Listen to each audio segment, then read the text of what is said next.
Hello students, आप सभी का स्वागत है मैग्नेट ब्रेन्स हिंदी पर एक बार फिर से। मेरा नाम है अरुण और हम लोग बात कर रहे हैं कक्षा 11वीं के गणित विषय के बारे में। जैसा कि आप सभी विद्यार्थियों को पता है कि मैग्नेट ब्रेन्स और मैग्नेट ब्रेन्स हिंदी आप सभी विद्यार्थियों को संपूर्ण कक्षाएं पूरी तरह से मुफ्त पढ़ाता है। इसके लिए किसी भी व्यक्ति को कोई भी फीस देने की आवश्यकता नहीं होती, बस आप पढ़ते रहिए। इसके अलावा कोई उद्देश्य हमारा नहीं है। आपको कोई ऐसा नहीं बोलने वाला कि 2 या 3 लेक्चर्स देखने के बाद आपको कुछ फी पे करनी है। आज हम बात कर रहे हैं सरल रेखाओं के बारे में और प्रश्नावली 10.3 की शुरुआत करेंगे। इसमें हम बहुत कुछ पढ़ चुके हैं, बहुत से सवाल हैं, 1 बाय 1 सारे फिनिश करते हैं। निम्नलिखित समीकरणों को ढाल अंतःखंड रूप में रूपांतरित कीजिए, उनके ढाल तथा y अंतःखंड निकालिए। बहुत सरल है। ढाल अंतःखंड क्या होता है सर? y बराबर mx प्लस c। प्रश्न नंबर 1 का पहला भाग है ये। अगर ऐसे लिख दिया तो जो c है वो y अंतःखंड है 0, c और m का मान m है। तो क्या अगर मैं x प्लस 7y को ऐसे लिख सकता हूं, y बराबर -1/7x। ठीक, तो m का मान -1/7 और c का मान 0,0 या c का नहीं, c का मान 0। तो y अंतःखंड जो है जिसकी जरूरत आपको पड़ने वाली है वो है 0,0, है ना। जो भी आए, अगर c का मान 3 है तो 0,3, c का मान 4 है तो 0,4। अगले प्रश्न की तरफ। दूसरे सेम सवाल है, 6x प्लस 3y बराबर -5। तो 6x प्लस 3y -5 बराबर 0। 6x या 3y को इधर रखो, हमें y को आजाद करना होता है। तो देखो यार, 3y बराबर 6x प्लस 5 ऋणात्मक चिन्ह के साथ, या y बराबर -2x प्लस 5/3। तुलना करने पर ढाल का मान -2, y अंतःखंड जो है ये मिलेगा 0,5/3। That's it. तो प्रश्न नंबर 1 समाप्त होता हुआ बात करेंगे प्रश्न नंबर 2 के बारे में।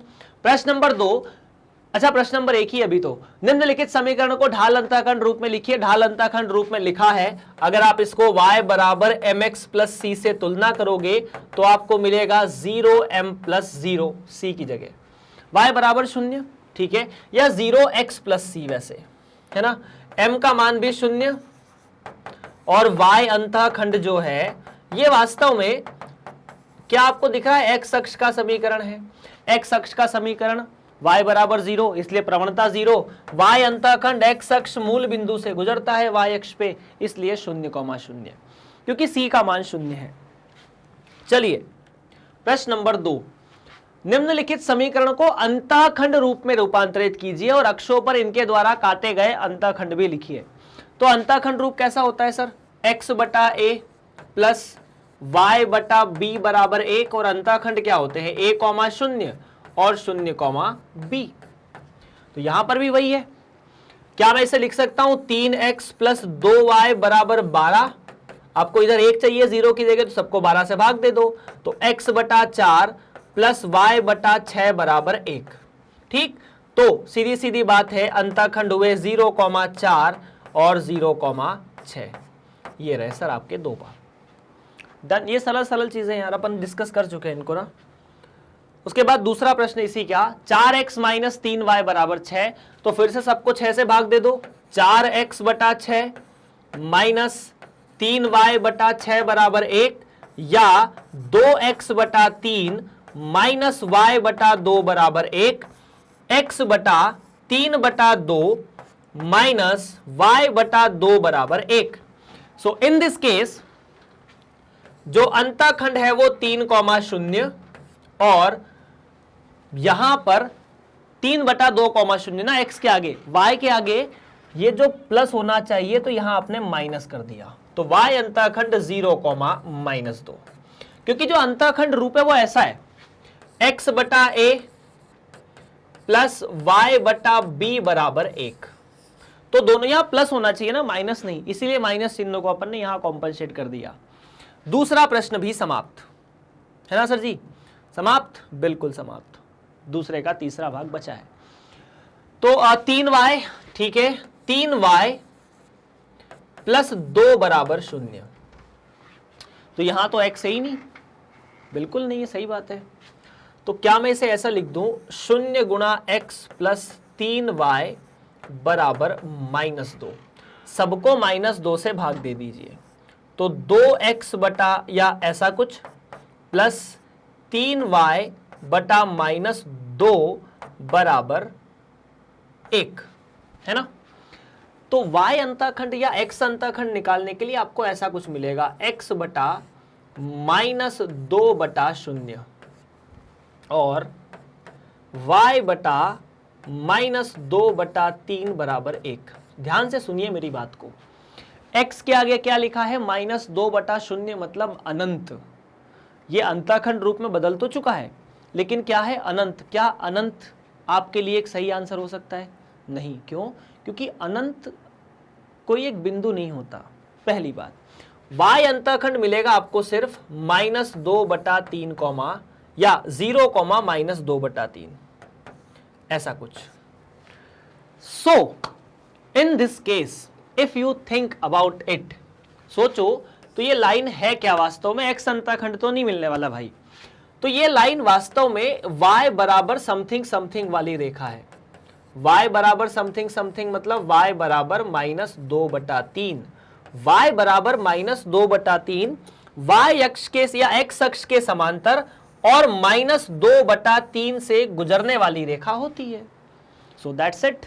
इसीलिए प्रश्न नंबर 3 भी आपने यहां पर हल कर लिया है। प्रश्न नंबर 2, दूसरे का तीसरा भाग भी हल कर लिया है। निम्नलिखित समीकरण को लंब रूप में रूपांतरित कीजिए। ठीक है, उनकी मूल बिंदु से लांबिक दूरी और लंब तथा धन अक्ष के साथ कोण भी बताइए। मतलब आपको इसको इस रूप में बदल देना है, सीधी सीधी बात है। कौन से रूप में? x cos alpha plus y sin alpha बराबर p में, और आपको p और अल्फा निकालना है बस। आपकी किताब में एनसीईआरटी में अल्फा की जगह ओमेगा लिखा है, चिंता की बात नहीं है। इस समीकरण के बारे में बात करते हैं। x माइनस √3y बराबर -8, ऐसे ही है। किससे भाग देते हैं? a और b के आगे जो, मतलब x और y के आगे जो संख्याएं लिखी है उनके वर्ग के वर्ग जोड़ने के बाद वर्गमूल से। तो क्या a का वर्ग प्लस b के वर्ग का वर्गमूल 2 आएगा। पूरे समीकरण को अगर आप इससे भाग दे देंगे तो x बटा 2 माइनस √3 बटा 2 बराबर -4। और ये 4 माइनस नहीं होना चाहिए, हमने ये बात बहुत पहले कर ली है, क्योंकि ये दूरी के बराबर होगा, लांबिक दूरी के बराबर। इसीलिए आप यहां माइनस का चिन्ह लगा देंगे, मतलब सब दूर आपने माइनस चिन्ह से गुणा कर दिया, ऐसा कुछ। ठीक, बिल्कुल ठीक। तो क्या आप कह सकते हैं कि यहां से p का मान 4 मिला। cos अल्फा जो x के आगे लिखा होता है वो -1 बटा 2, साइन अल्फा जो y के आगे लिखा होता है वो √3 बटा 2। मतलब सीधी सीधी बात है, साइन धनात्मक है, x ऋणात्मक है। सुनो ध्यान से, साइन धनात्मक है, x ऋणात्मक है, या cos ऋणात्मक है। अगर साइन धनात्मक है या cos ऋणात्मक है तो हमारा जो अल्फा कोण है वो द्वितीय चतुर्थांश में कहीं होना चाहिए। क्या ये बात ठीक है? जहां साइन धनात्मक होता है cos ऋणात्मक होता है, बिल्कुल सही है। अगर ऐसा है तो आपको द्वितीय चतुर्थांश में वो बिंदु निकालना है जहां साइन √3 बटा 2 होता है। ठीक, अब देखो ध्यान से यार, इस साइन अल्फा को साइन, है ना, क्या मैं इसे लिख सकता हूं साइन अल्फा, अगर यहां पर √3 बटा 2 है तो 180 माइनस थीटा, या 180 माइनस अल्फा भी लिख सकते हैं, या फिर वो छोड़ के आपको पता है जब अपन यहां से कोण का मापन करते हैं ऐसा कुछ, है ना, अगर अपन कोण का मापन करते हैं, ये साइन 60 के बराबर है वास्तव में, लेकिन 60 हमें नहीं चाहिए। क्यों? क्योंकि ये प्रथम चतुर्थांश में हो जाएगा। ठीक, तो आपको पता है कि जब मैं बात करता हूं साइन 180 माइनस थीटा के बारे में, तो वो साइन थीटा के बराबर होता है। अब अगर ये √3 बटा 2 60 डिग्री के बराबर है, तो क्या साइन 180 माइनस 60 डिग्री के बराबर होगा। इसका मतलब क्या मैं इसे साइन 120 भी लिख सकता हूं? तो अल्फा का मान 120 डिग्री। क्योंकि हमें इस केस को द्वितीय चतुर्थांश में लाना था, प्रथम में नहीं। Done done. चलिए प्रश्न नंबर 2, y बराबर 2। अरे कुछ नहीं करना इसका तो यार, है ना। y बराबर 2 का मतलब है 0x प्लस y बराबर 2। यहां a का मान 0, b का मान 1। तो अगर a का वर्ग और b के वर्ग को जोड़कर भाग भी दोगे तो ये आएगा 1। इसका मतलब है ये तो मिलेगा 0x प्लस y बराबर 2। इससे भाग दोगे तो यही मिल जाएगा, है ना। तो तुलना करने पर p का मान तो 2, कॉस अल्फा बराबर 0, साइन अल्फा बराबर 1, है ना। x cos alpha plus y sine alpha बराबर p। कॉस अल्फा 0 हो, साइन अल्फा 1 हो, मतलब अल्फा का मान 90 डिग्री हो। डन।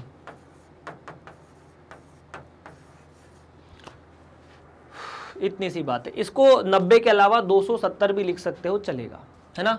क्या लिख सकते हो, 270, लेकिन यहां माइनस होना चाहिए। ठीक है, माइनस नहीं है तो फिर 90 ठीक है अपने लिए, बिना किसी परेशानी के। आगे बढ़ा जाए अगले प्रश्न की तरफ। अगला है वही लंब रूप में लिखना है तीसरे प्रश्न को, x माइनस वाई बराबर 4। तो आप क्या करोगे, ये तो सीधा सीधा दिया है यार, x माइनस वाई बराबर 4। आपको यहां पर a का मान 1 और b का मान -1 दिखेगा। ax प्लस बी वाई बराबर c जैसा। तो अगर इससे तुलना करोगे a के वर्ग प्लस b के वर्ग से भाग देने की, तो ये आएगा √2। इस समीकरण को √2 से भाग दे दो।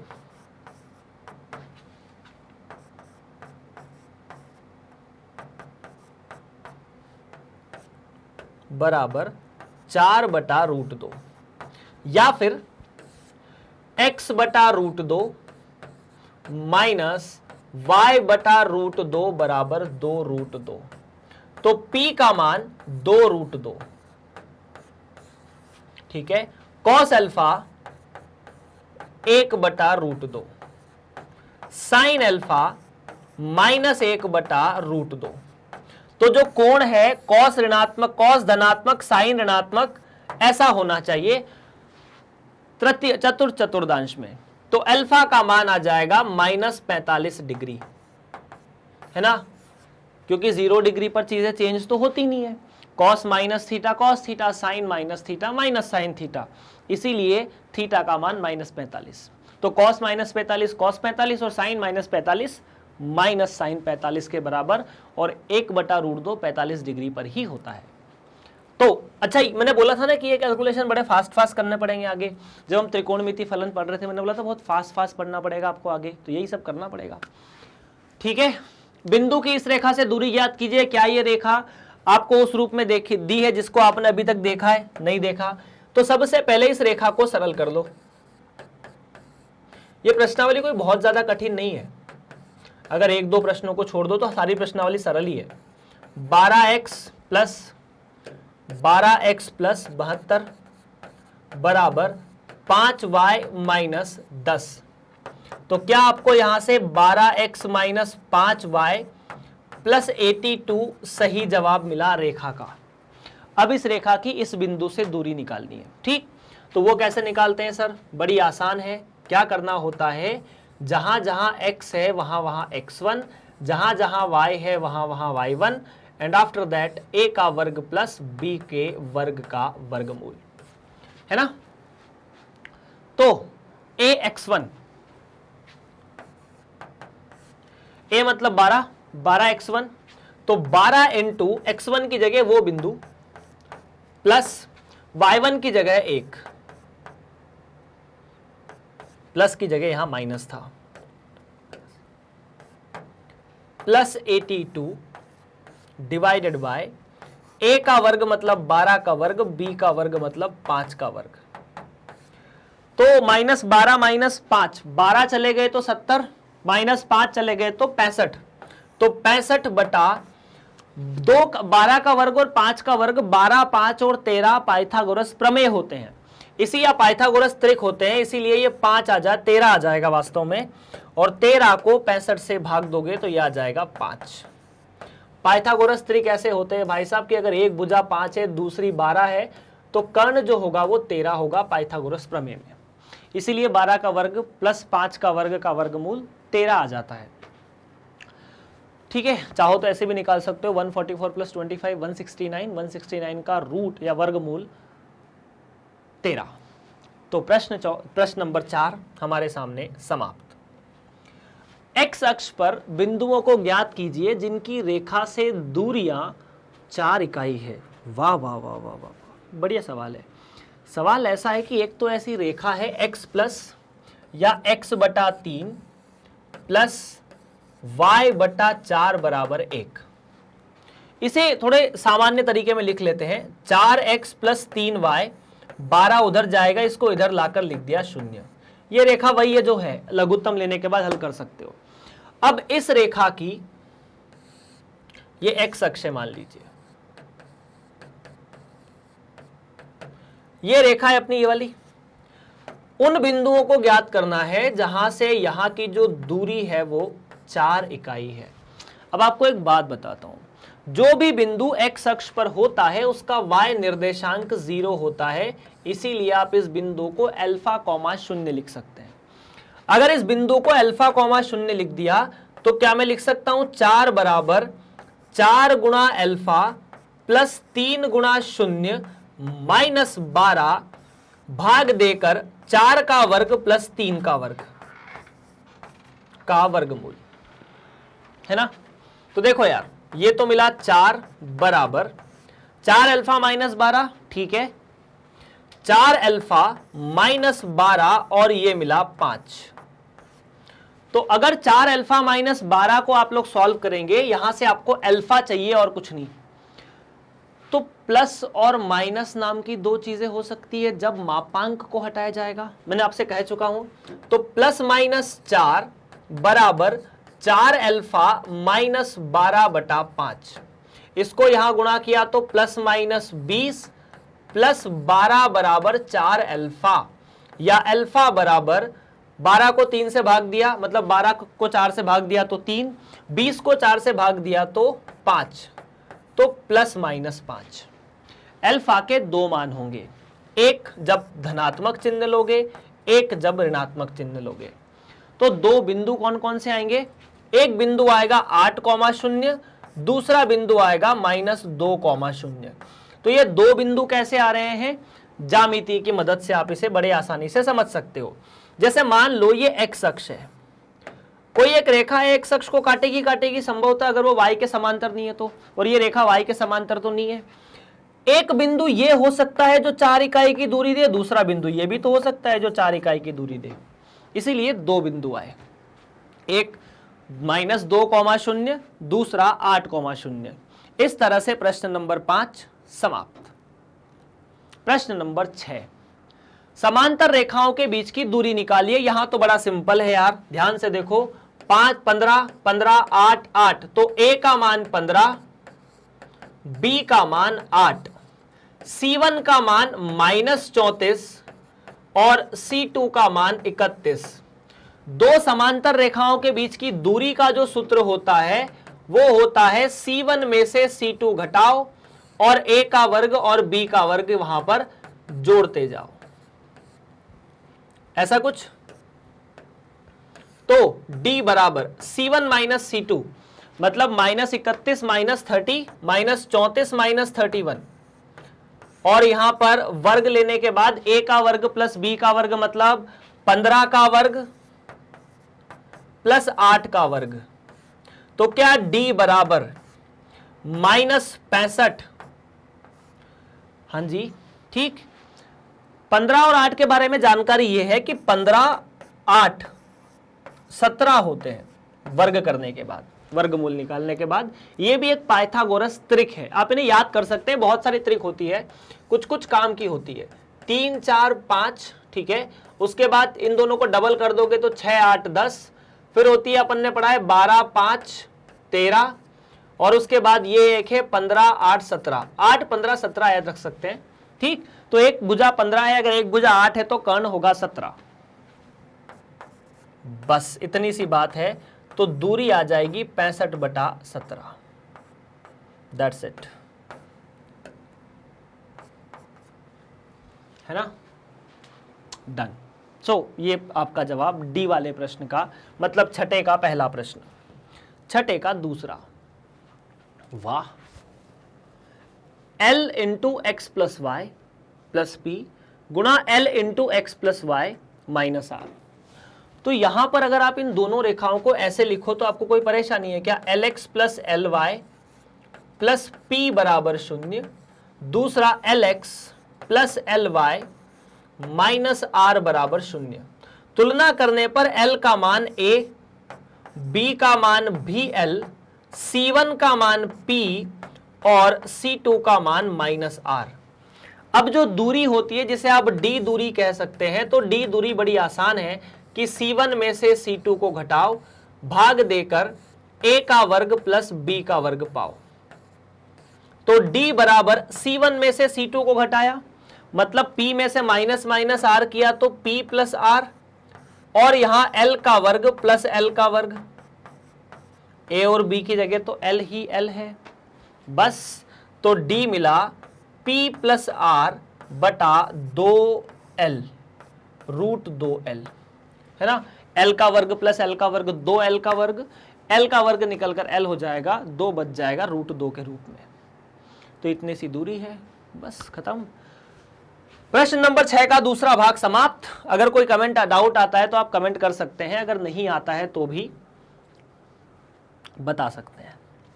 इस रेखा के समांतर और इस बिंदु से जाने वाली रेखा कौन सी है? 3x माइनस 4y प्लस 2 के समांतर और बिंदु माइनस 2,3 से होकर जाने वाली रेखा का समीकरण निकालिए। तो सबसे पहले 3x माइनस 4y प्लस 2 बराबर 0 के समांतर रेखा, इसके समांतर रेखा अगर आपसे पूछी जाए तो मैंने समांतर रेखा निकालने का तरीका बताया था। A और B को चेंज नहीं करना है, मतलब 3x और माइनस 4y जैसा है वैसा लिखा रहने दो। उसके बाद यहां B की जगह 2 की जगह कोई नंबर लिख दो, C लिख दो, कुछ भी लिख दो। अब इस बिंदु से जाने वाली इस रेखा का C फिक्स होगा, वो निकालने के लिए आप क्या करो, माइनस 2,3 चूंकि इस रेखा पर स्थित है, संतुष्ट करना चाहिए। अगर संतुष्ट करना चाहिए तो x की जगह माइनस 2, y की जगह 3 प्लस c बराबर 0। हल किया जाएगा तो minus 6 minus 12 minus 18 plus c, तो c का मान 18। अब जब c का मान 18 है तो इस रेखा में c का मान 18 रख दो बस। तो यही आ गई 3x माइनस 4y प्लस 18 बराबर 0। ये इसके समांतर है। कितना बढ़िया मैप बनाया मैंने, इनको माइंड मैप कहा जाता है वास्तव में। डन। चलिए प्रश्न नंबर 7 भी पूरी तरह से समाप्त। प्रश्न नंबर 8, इस रेखा के लंब, तो लंब रेखा के बारे में अपन ने बात की थी, और x अंतःखंड 3 वाली रेखा का समीकरण। x अंतःखंड 3 वाला मतलब जैसे मान लीजिए रेखा है x माइनस 7y प्लस 5 बराबर 0, और यहां कहीं आपका x अक्ष है।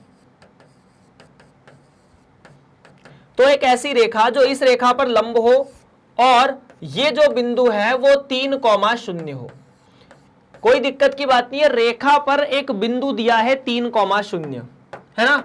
ये रेखा अगर L है जिसका समीकरण आपको निकालना है तो 3,0 दिया हुआ है। अपन ने डिस्कशन किया था कि अगर ax plus by plus c नाम का या c1 नाम की रेखा हो तो इस पर लंब रेखा जो है, इस पर लंब रेखा का समीकरण निकालने के लिए आप चाहो तो a का चिन्ह बदल दो, चाहो b का चिन्ह बदल दो, लेकिन इन दोनों की जगह बदल दो। क्या करो, इन दोनों की जगह बदल दो, मतलब a को y के साथ और b को x के साथ लिख के c2 लिख दो c1 की जगह। ठीक, तो अगर x माइनस 7y प्लस 5 बराबर 0 के लंब अगर रेखा बोली जाए तो कुछ नहीं, x के आगे 1 है, y के आगे 7 है। आपको क्या करना है, इनकी माइनस 7 है, जगह चेंज करनी है, किसी भी एक का साइन चेंज करना है। तो 1 की जगह माइनस 7 का साइन चेंज करके उसको पॉजिटिव लिख दो। सो 7x plus y plus c2 बराबर 0। ये एक रेखा है, मतलब ऐसी जितनी भी रेखाएं जो इन सभी इस रेखा के लंबवत है, जैसे मान लो ऐसी अनंत रेखाएं होगी तो उन सभी रेखा को वो रेखा निरूपित करती है, इन सभी रेखाओं को। अब अलग अलग C2 के लिए अलग अलग रेखा आ जाएगी बस। तो आपको क्या करना है, C2 निकालने के लिए पता है कि चूंकि 3,0 बिंदु पर स्थित है, 3,0 रेखा पर स्थित है,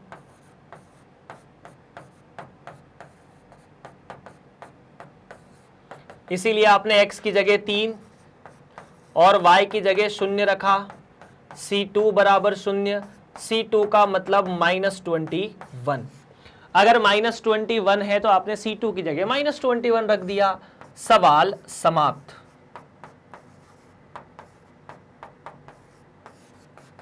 दैट्स प्रश्न नंबर 8 भी खत्म। 9 के बारे में बात करें, है ना सर। प्रश्न नंबर 9। आप बोलोगे सर आप थोड़ा तेज पढ़ा रहे हो, क्योंकि बेसिकली यार अब हम बहुत कुछ जान चुके हैं। अब हमें ज़्यादा मतलब अब हम 10 चैप्टर पढ़ चुके हैं, 50% से ज़्यादा सिलेबस हम लोग पढ़ चुके हैं। अब हमें थोड़ा फास्ट हो जाना चाहिए ताकि हम चीज़ों को जल्दी समझ सकते हैं। ये समझना शुरू कर दें कि अब हम कैलकुलेशन फास्ट करें। अगर हमें दिया जाए कि आपको कॉस या कॉस 120 निकालना है, साइन 120 निकालना है, तो आप मेथड मतलब सॉल्व करने ना बैठ जाओ। तो रेखाओं √3x + y और ठीक है, एक रेखा L1 दूसरी रेखा L2। L1 का समीकरण √3x + y बराबर 1। L2 का समीकरण, इनके बीच का कोण निकालना है। दो रेखाओं के बीच का या तो कोण निकाला जा सकता है, देखो अगर दो रेखाएं समांतर है तो दूरी निकलेगी कोण 0। अगर दो रेखाएं समांतर नहीं है तो कोण निकलेगा दूरी 0। यहां दोनों रेखाएं समांतर नहीं है तो देखो इन दोनों का मध्य कोण निकालने के लिए आपको इन दोनों की प्रवणताएं निकाल लेनी चाहिए। जो x के आगे लिखा है, जो y के आगे लिखा है, भाग देकर माइनस लगा दो, मतलब -√3। ठीक है, इसका m2 निकाल लो। तो m2 निकालने के लिए क्या है, जो x के आगे लिखा है, जो y के आगे लिखा है, उसके आगे माइनस, तो -1/√3। तो आपके पास m1 है, आपके पास m2 है, आपको ये कोण निकालना है tan थीटा। ठीक, तो इन दोनों के मध्य जो कोण है tan थीटा, उसे लिखा जा सकता है m1 - m2 बटा 1 + m1 m2। फिनिश। अगर ऐसा है तो आप m1 की जगह -√3, m2 की जगह -1/√3 रख दो। हाँ ठीक है। √3 ऋणात्मक चिन्ह के साथ, -1/√3 ऋणात्मक चिन्ह के साथ, और 1 + √3 गुणा -1/√3। एक सेकंड के लिए मुझे लगा कि ये दोनों रेखाएं लंब है, लेकिन नहीं है ना। मतलब मैं यहाँ कैलकुलेशन में 0 कर बैठा था, कोई बात नहीं। माइनस चिन्ह है, इसे हटा सकते हैं, मतलब चलो नहीं हटा रहा मैं। 3 का यहाँ √3 का यहाँ गुणा किया तो -3 - 1/√3, और यहां पर हो चुका है 1 + 1 गया, जिसको जाना था उसे जाना था, वो गया। अच्छा, माइनस √3 है तो ये तो +√3 हो जाना चाहिए, तो यहाँ -1 प्लस आएगा। देखो m2 -1/√3 है तो माइनस यहाँ प्लस हो जाएगा। तो भाई साहब ये है कुल मिला के -2/√3 -2/√3/2। तो भाई साहब ये तो आया 1/√3। कितना? 1/√3। माइनस चिन्ह को छोड़ दो, तो tan थीटा 1/√3 कब होता है? जब थीटा बराबर π/6 होता है। दो रेखाओं के मध्य कोण माइनस और प्लस कब आ सकता है? मतलब सर क्या मैं इसे -√3 नहीं लिखूं? देखो मापांक लगा दिया तो माइनस हटा देना चाहिए। अब ये माइनस चिन्ह को हटाने के पीछे का लॉजिक क्या है? देखो, जैसे मान लो इन दोनों के बीच का कोण है π/6। अगर आप इस दिशा में कोण नापेंगे तो π/6, इस दिशा में नापेंगे तो -π/6।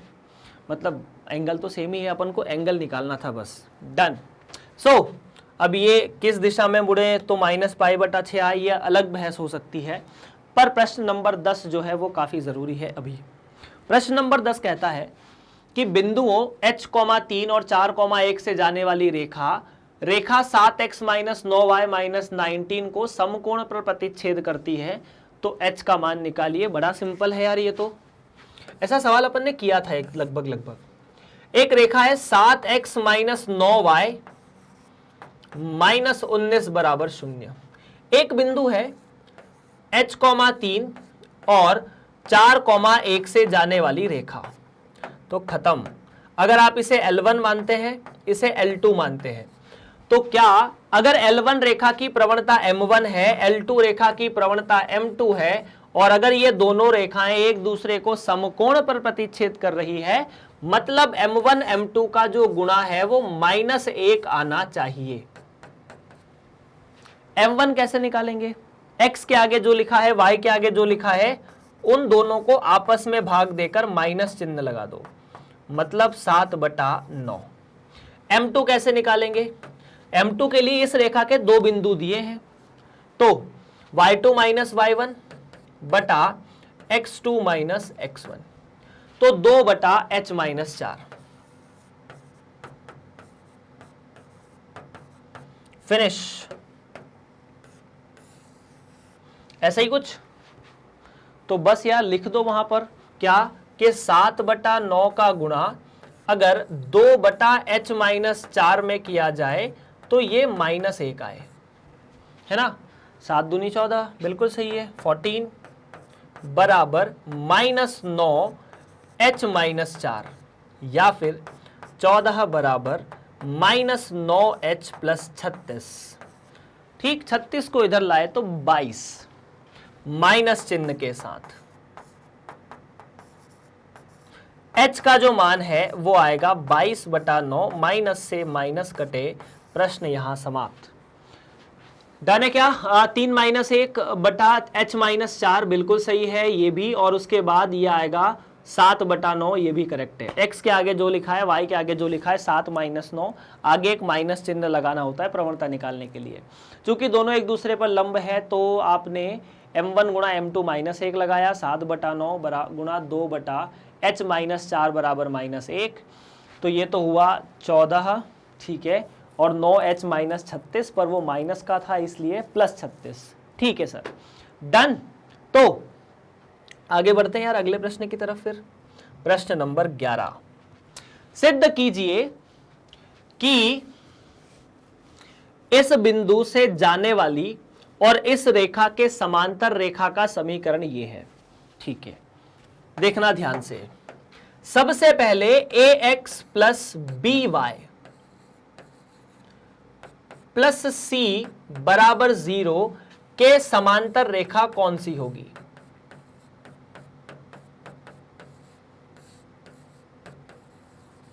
वो होगी ax plus by plus c1 बराबर 0। और चूंकि ये रेखा h, या अब मान लो कि ax plus by plus c1 जो समांतर रेखा है वो x1, y1 से गुजरती है। हमें c1 का मान नहीं पता, हम वही निकाल रहे हैं बस, वरना समीकरण तो यही आ गया होता। ठीक है, इसलिए आप a की जगह x की जगह x1, y की जगह y1, और c1 का मान आपको नहीं पता, तो क्या यहां से c1 का मान -ax1 माइनस by1 आ जाएगा। अगर ऐसा आ जाएगा तो आपने क्या किया, आपको 1 एवं 2 का प्रयोग करना है। तो क्या ax plus by minus ax1 minus by1 बराबर 0 होना चाहिए? होना चाहिए। आप इन दोनों से a को बाहर निकाल लीजिए, तो ax minus x1 plus b, दोनों से y को बाहर निकाल लीजिए, जो बचे हैं y माइनस y1 बराबर 0। इन दोनों से अपन ने a को बाहर निकाला, इन दोनों से b को बाहर निकाला, सिद्ध हो चुका है कि ऐसा होता है। समीकरण यही था, बस c का मान निकाल के रख दिया। सारे सवाल सिंपल है इस केस में, ज्यादा चिंता की बात नहीं है। प्रश्न नंबर 11 यहां समाप्त होता हुआ। अगर कोई दिक्कत आए तो कमेंट कर देना, है ना। बिंदु 2,3 से जाने वाली दो रेखाएं परस्पर 60 डिग्री का कोण बनाती है या 60 डिग्री के कोण पर प्रतिच्छेद करती है। यदि एक रेखा की ढाल 2 है तो दूसरी रेखा का समीकरण ज्ञात कीजिए। सवाल ऐसा है कि ऐसी दो रेखाएं हैं और दोनों रेखाएं 2,3 से जा रही है, तो दोनों रेखाएं एक ही बिंदु पर प्रतिच्छेद करेगी, मतलब इनका प्रतिच्छेदी बिंदु 2,3 है। अगर एक रेखा की ढाल m1 2 है तो आपको m2 निकालना है और m2 का समीकरण निकालना है जब इन दोनों के बीच का कोण 60 डिग्री है। तो अपन आ जाते हैं मेन मुद्दे पर m2 निकालने के लिए। m2 कैसे निकालेंगे? चूंकि tan थीटा बराबर m1 माइनस m2 या m2 माइनस m1, फर्क नहीं पड़ता, मापांक लगा है वो सब चीजों को हटा ही देगा, ऋणात्मक वाली को। tan थीटा मतलब tan 60, ठीक है, बराबर 2 माइनस m2 1 प्लस 2 m2, है ना। tan 60 तो √3 होता है, 2 माइनस m2 1 प्लस 2 m2, और यहां मापांक भी है, मापांक को रहने दो, है ना। अब आपको m2 निकालना है तो प्लस माइनस करना पड़ेगा, मतलब प्लस माइनस √3 बराबर 2 m2 1 प्लस 2 m2। ठीक ठीक, आप यहां से ऐसा लिख सकते हैं कि plus minus √3 plus minus 2 √3 m2 बराबर 2 माइनस m2। इस बात का आप ध्यान रखिए कि दोनों जगह एक साथ प्लस और एक साथ माइनस लिया जाएगा, क्योंकि ये एक ही चिन्ह की वजह से गुणा करने से आया है ना। अब m2 को इधर लाएंगे तो ये बन जाएगा प्लस माइनस 2 √3 प्लस 1 m2, देखो ध्यान से, बराबर 2। जब प्लस माइनस उस जगह जाता है, जैसे मान लीजिए एक जगह प्लस चिन्ह है, एक जगह माइनस है, अगर ये उस साइड जाएगा तो माइनस प्लस हो जाएगा, प्लस वाला माइनस हो जाएगा, शिफ्ट करने से माइनस वाला प्लस हो जाएगा, तो ये माइनस प्लस √3 आएगा। मतलब अब जब यहां प्लस है तो यहां माइनस लिखा जाएगा, ठीक है। तो क्या इतना ठीक है? बिल्कुल ठीक है। तो क्या m2 का मान 2 माइनस प्लस √3 बटा प्लस माइनस 2 √3 प्लस 1 आएगा? बिल्कुल आएगा। ये m2 का मान है, प्लस माइनस से घबराओ मत, अपन जब यहां प्लस लेंगे तो यहां माइनस ले लेंगे, यहां माइनस लेंगे तो यहां प्लस लेंगे, सवाल समाप्त हो जाएगा। अब रेखा कहां से गुजर रही है? 2,3 से, तो रेखा का समीकरण हुआ y माइनस 2 बराबर m2 x माइनस 3। मैंने ना इन दो, अपन करते थे ना प्लस माइनस करके दो केस खोलते थे कि एक बार प्लस लेंगे एक बार माइनस, अपन ने दोनों को एक जगह कंबाइन कर दिया और कुछ नहीं किया है, ठीक। तो बस कुछ मत करो, पहला जो समीकरण आएगा मतलब ऐसी दो रेखाएं होगी। क्यों होगी दो रेखाएं? अगर इधर 60 बन रहा है तो इधर भी 60 बन सकता है, मतलब एक रेखा ऐसी भी हो सकती है। बस, तो अगर इसे L1 कहो तो इसे L2 कह दो, दो रेखाएं होगी।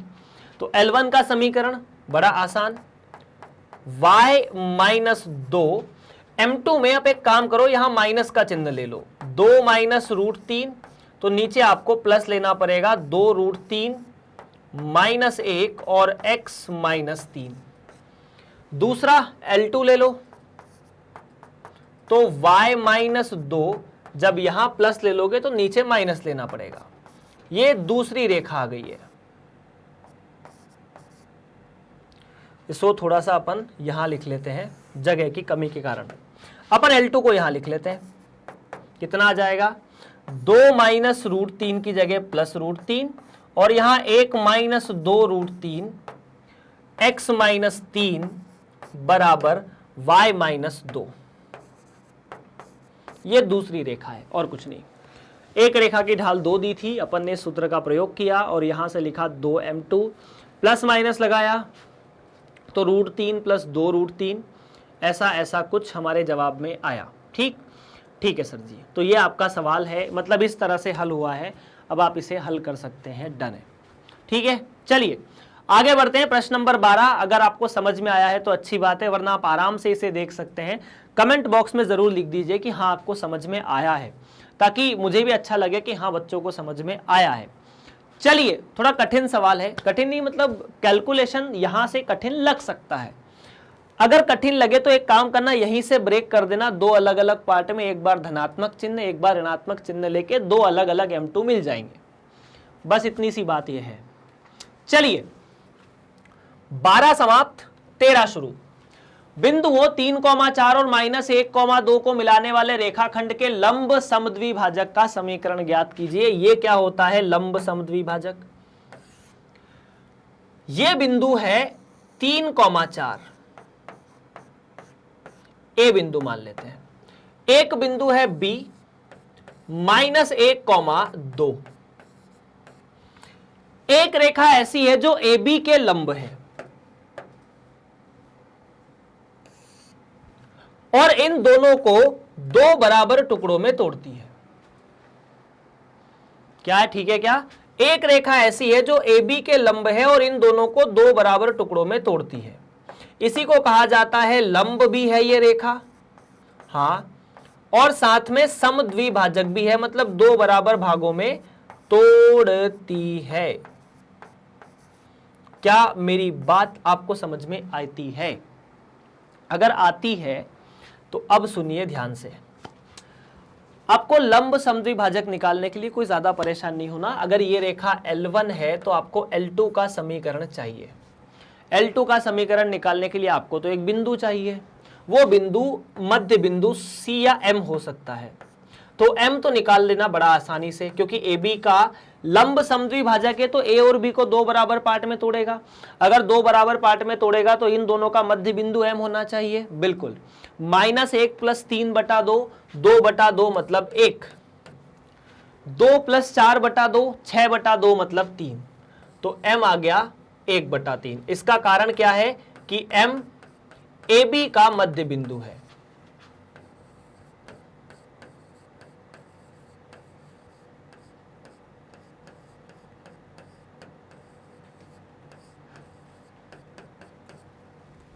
ठीक। दूसरा, अगर हम L2 की प्रवणता निकालें तो मान लेते हैं इसकी प्रवणता M2 है, इसकी प्रवणता M1 है।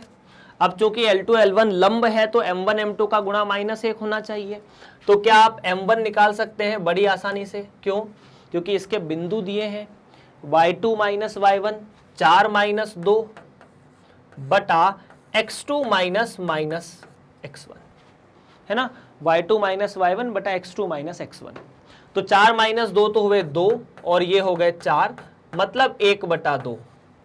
अब चूंकि L1 L2 पर लंब है इसीलिए M1 गुणा M2 -1 होना चाहिए। तो M1 का मान तो 1/2 है। अगर M1 का मान 1/2 है तो M2 का मान -2 होना चाहिए। M2 का मान -2 है। अब आपको क्या दिया गया है कि M2 M बिंदु से गुजर रहा है, समीकरण M2 है। तो क्या मैं लिख सकता हूं L2 का समीकरण? किस सूत्र से लिखेंगे? हम लिखेंगे, एक बिंदु दिया गया है, प्रवणता दिए गए हैं, तो बिंदु प्रवणता रूप से। तो अगर बिंदु प्रवणता रूप से निकाला जाए समीकरण तो y - y1, y1 मतलब 3, -2 x - x1, x1 मतलब 1। तो y - 3 बराबर -2x + 2, y बराबर -2x + 5। और ये आपका प्रश्न हो चुका है यहां पर, प्रश्न नंबर 13। फटाफट नोट कर सकते हैं इस प्रश्न को। अगर कोई दिक्कत है, कोई परेशानी है तो आप कमेंट जरूर कर दीजिएगा, मैं उसको देखकर आपको जवाब दे दूंगा। प्रश्न नंबर 14, बिंदु -1,3 से इस रेखा पर डाले गए लंब पाद के निर्देशांक ज्ञात कीजिए। अब बड़ी समस्या है इस प्रश्न में। यहां आपसे लंब पाद के निर्देशांक पूछा है। लंब पाद के निर्देशांक निकालने का मतलब है, देख लो पहले, ये एक रेखा है। इस रेखा से अगर ये बिंदु P है और ये रेखा है AX + BY + C = 0। ये बिंदु है x1, y1 है ना, और अपन एक काम करते हैं, इसे x1, y1 की जगह अपन जो बिंदु दिए हैं वही लिख लेते हैं।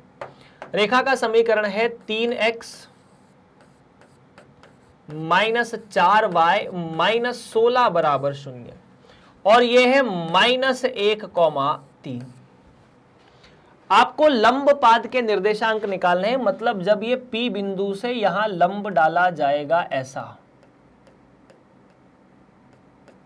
तो ये जो बिंदु है ये कौन सा होगा, यही लंब पाद कहा जाता है। इसे क्या कहा जाता है, लंब पाद, फुट ऑफ परपेंडिकुलर। और लंब पाद के x और y क्या होंगे, उसी को लंब पाद का निर्देशांक कहा जाता है। ये कैसे निकालेंगे, तो जब मैंने दूरी निकालने का सूत्र बताया था एक बिंदु की एक रेखा से, तब मैंने बताया भी था कि m को कैसे निकालना है। कैसे, अगर ये L1 है तो ये रेखा L2 मान लेते हैं, और L1 निकालने के बाद L2 निकल जाएगा, तो L1 L2 का प्रतिच्छेद बिंदु ही तो m है। बस, तो माना कि ये रेखा L1 है, क्या आप PM रेखा को निकाल सकते हैं।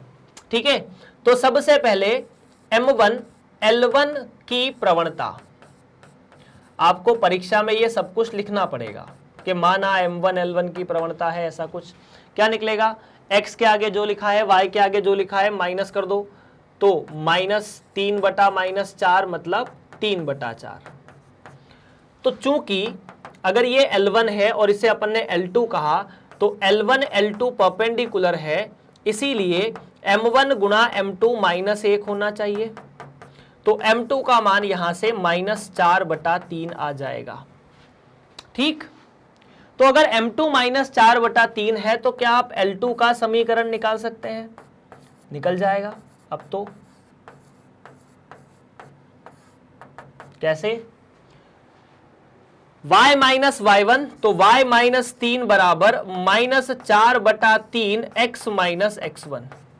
ये 3 को यहां गुणा करो तो 3y है ना, 3 को यहां गुणा करो तो 3y -9 बराबर -4x + 4, या फिर 4x + 3y बराबर 13। ये है दूसरी रेखा, ये है पहली रेखा। अब m क्या है, ये L2 है वास्तव में, है ना, ये क्या है, ये L2 है। m क्या है, m जो है वो L1 L2 का प्रतिच्छेद बिंदु है।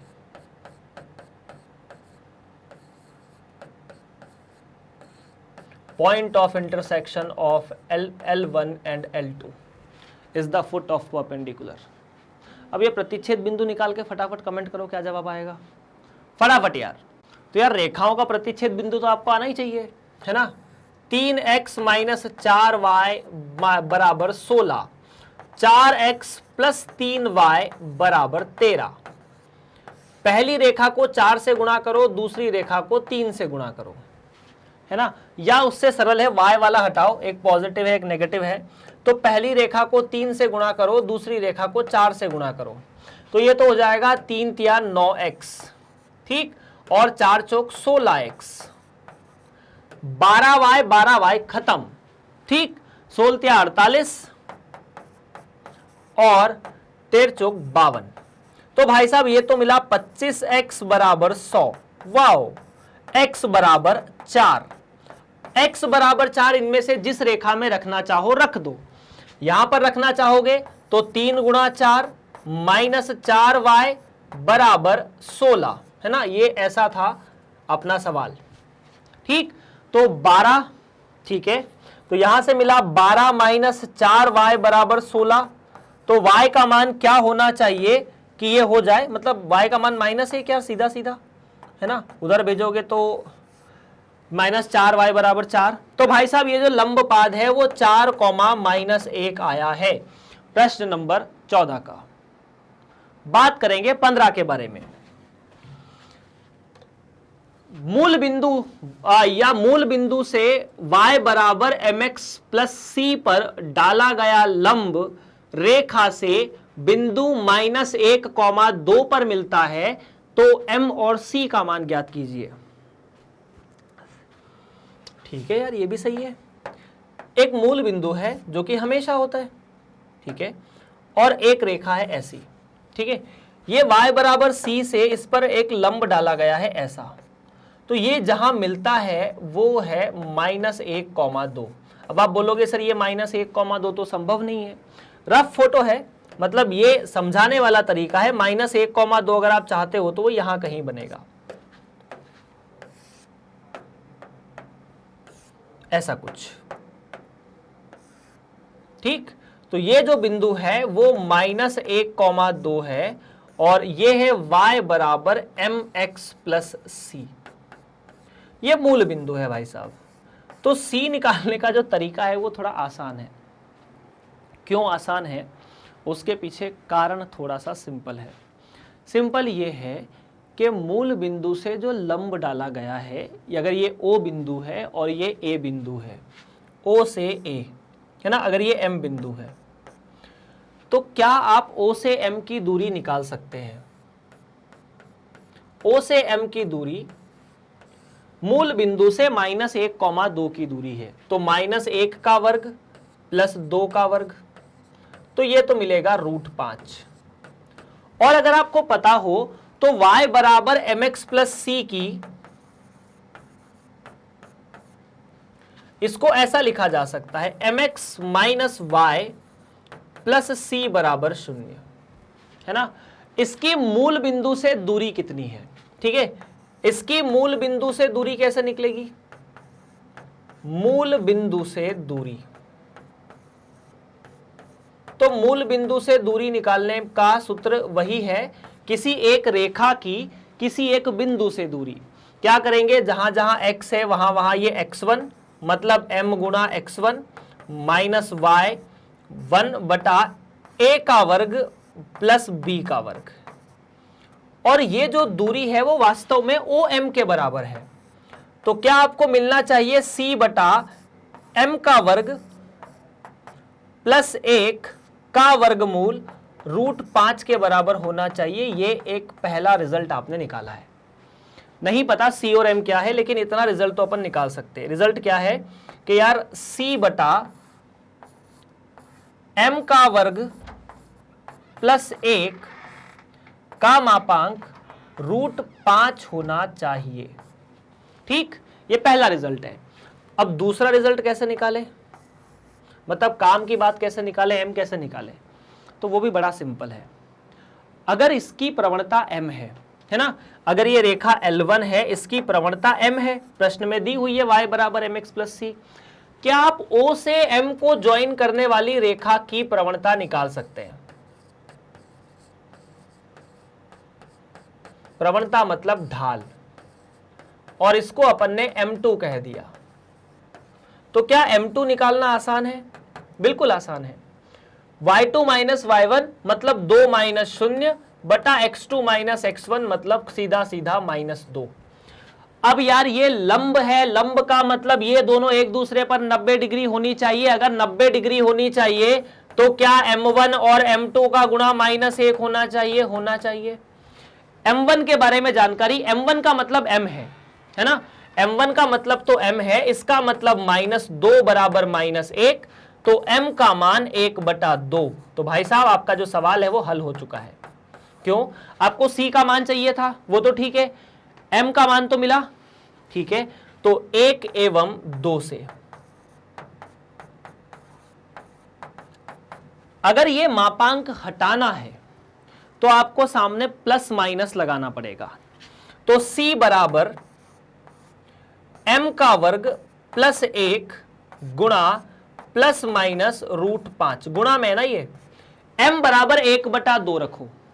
अगर m बराबर 1/2 रखोगे तो यहां पर मिलेगा √5/√4, गुणा प्लस माइनस को यहां ले आओ, कोई दिक्कत नहीं है, √5 गुणा √5 √4 बराबर 2, तो c का मान मिला प्लस माइनस 5/2। अब ये इतनी जल्दी कैसे कर दिया? m का मान 1/2 रखो, 1/2 का वर्ग 1/4, 4 एकम 4 और एक 5 लघुत्तम लेके, तो ऊपर 5 नीचे 4, तो c का मान प्लस माइनस 5/2। मतलब ऐसी दो रेखाएं होगी जो 1/2 m के साथ इतनी दूरी पर अलग अलग मान दे दे, और ऐसा संभव तभी है जब एक रेखा ऐसी हो। बराबर है, चलेगा, इतनी दूरी बराबर होनी चाहिए, दोनों केस, दोनों रेखाएं समांतर है, m भी बराबर आएगा। डन है, फटाफट नोट कर सकते हो यार, कोई परेशानी नहीं है। प्रश्न नंबर 15 समाप्त। बात करते हैं 16 के बारे में। यदि P और Q क्रमशः इन रेखाओं पर लंब की लंबाइयां है मूल बिंदु से, तो सिद्ध कीजिए कि P का वर्ग प्लस Q का वर्ग बराबर K का वर्ग है। तो ज्यादा परेशान होने की आवश्यकता नहीं है, फटाफट से फॉर्मूला देखते हैं। यदि रेखा ऐसी दी है, कैसी, ax प्लस by प्लस, या यहां बराबर K करके दिया है तो अपन लिख देते हैं बराबर C है, तो मूल बिंदु से इनकी दूरी कितनी होती है? मूल बिंदु से दूरी,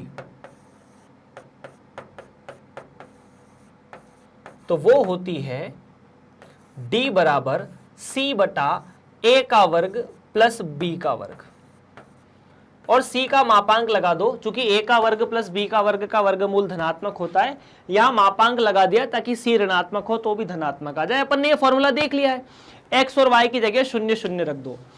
इस रेखा में a की जगह cos थीटा, b की जगह sin थीटा और c की जगह k cos 2 थीटा है, और ये जो लंब की लंबाई है वो p है, तो क्या आप लिख सकते हैं p बराबर c की जगह k cos 2 थीटा, तो k cos 2 थीटा का मापांक बटा किसका वर्ग, cos का वर्ग थीटा प्लस sin का वर्ग थीटा।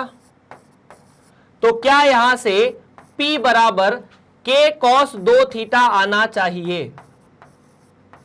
बिल्कुल आना चाहिए, ये p है, ठीक है। अब अगर मैं q निकालने की कोशिश करूं तो q कितना, इस रेखा का मूल बिंदु से लंब, तो ये कितना आ जाएगा, c की जगह k है तो k, ठीक है, और sec का वर्ग थीटा प्लस कोसेक का वर्ग थीटा का वर्गमूल। अब अगर sec का वर्ग थीटा और कोसेक का वर्ग थीटा को आप ऐसे लिखने की कोशिश करें, q बराबर, ये तो k का मापांक है, चिंता की कोई बात नहीं है, sec का वर्ग थीटा मतलब 1 बटा cos का वर्ग थीटा प्लस 1 बटा sin का वर्ग थीटा, ऐसे ही है। लघुत्तम लेने पर cos का वर्ग थीटा और sin के वर्ग थीटा का वर्गमूल आ जाएगा, k बटा, देखो क्या क्या बचेगा, यहां तो बचेगा cos का वर्ग थीटा प्लस sin का वर्ग थीटा, और हर में आ जाएगा cos का वर्ग गुणा sin का वर्ग।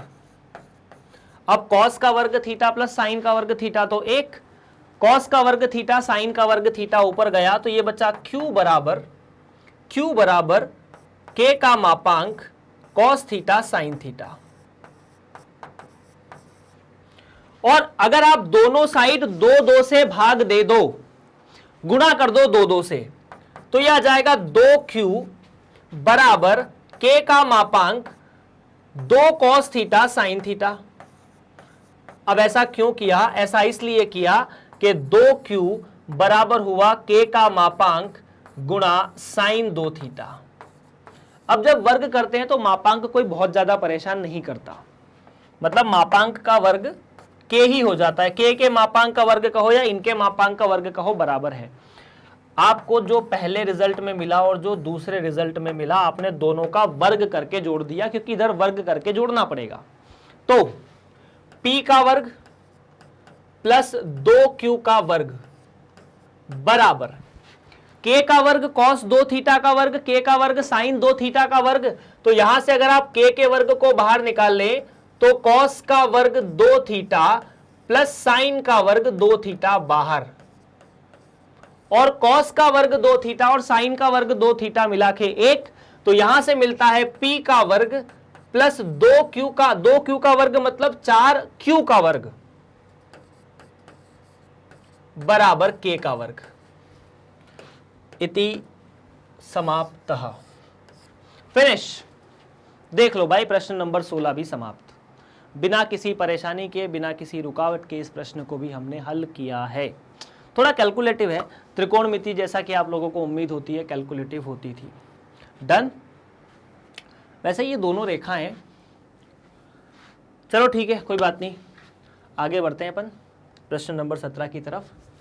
शीर्षो, ठीक है, 2,3, 4,-1 और 1,2 वाले त्रिभुज ABC के शीर्ष A से उसकी सम्मुख भुजा पर लंब डाला। सम्मुख भुजा मतलब A के सामने जो भुजा है, लंब की लंबाई तथा समीकरण ज्ञात कीजिए।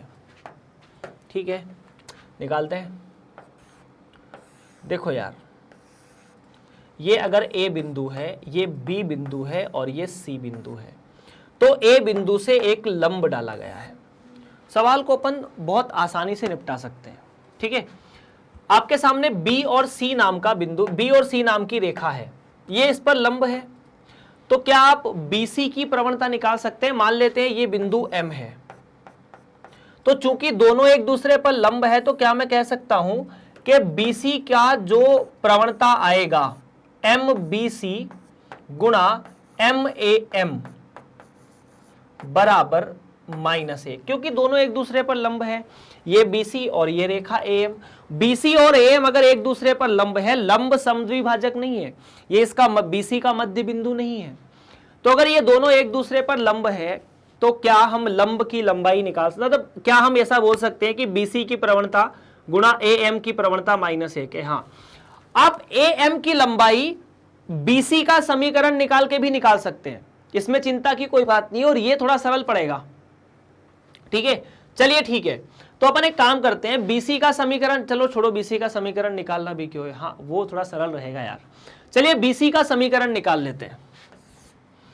BC का समीकरण, देखो BC का समीकरण मिल जाएगा ना, तो BC से ये A बिंदु की लंब दूरी ही ये AM दूरी है, तो ये तो मिल जाएगी। BC का समीकरण मिल जाएगा तो BC की प्रवणता मिल जाएगी, वो तो अपन ऐसे भी निकाल सकते हैं। हालांकि BC की प्रवणता मिलने से AM की प्रवणता मिल जाएगी इस रिजल्ट से, और AM की प्रवणता आने के बाद A बिंदु मिल जाएगा, ये तो याद है अपने को। चलो BC का समीकरण निकालते हैं पहले। BC का समीकरण दो बिंदु रूप, तो पहला बिंदु ये, दूसरा बिंदु ये, B और C। y माइनस y1 मतलब +1 बराबर 2 माइनस -1 बटा 1 माइनस 4 x माइनस 4। देख लो ध्यान से, y माइनस y1 बराबर y2 minus y1 x2 minus x1। तो क्या ये ऐसा मिलना चाहिए y प्लस 1 बराबर 3 माइनस 3 माइनस 1, तो माइनस x प्लस 4। तो क्या BC का समीकरण x प्लस वाई, ये माइनस एक्स को इधर ले आए यार, है ना, -4 उधर है, +1 इधर है, तो इधर आकर ये बन गए 5 बराबर 0।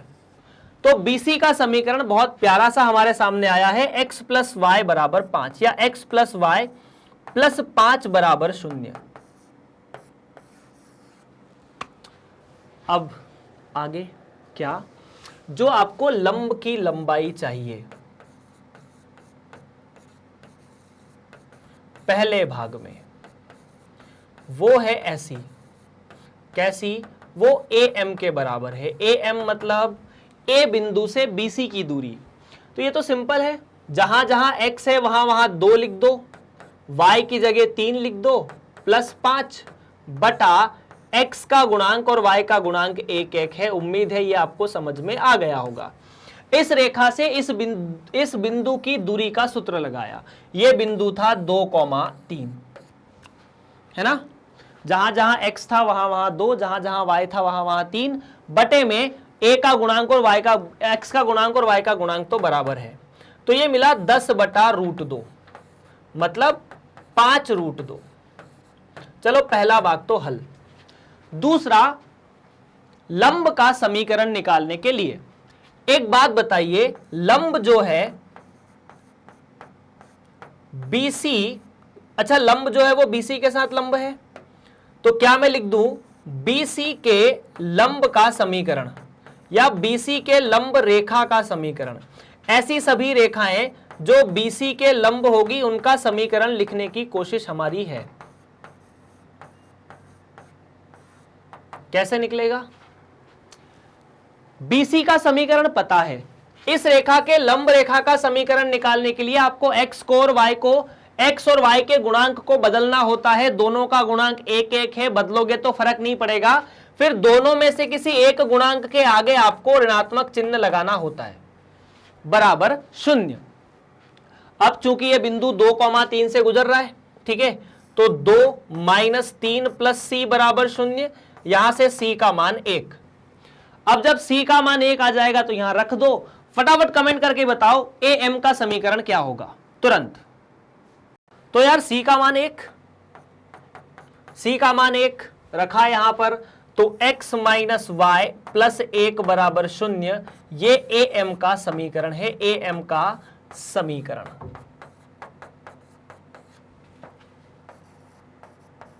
That's it. सो सवाल नंबर 17 भी समाप्त। बात करते हैं 18 की तरफ।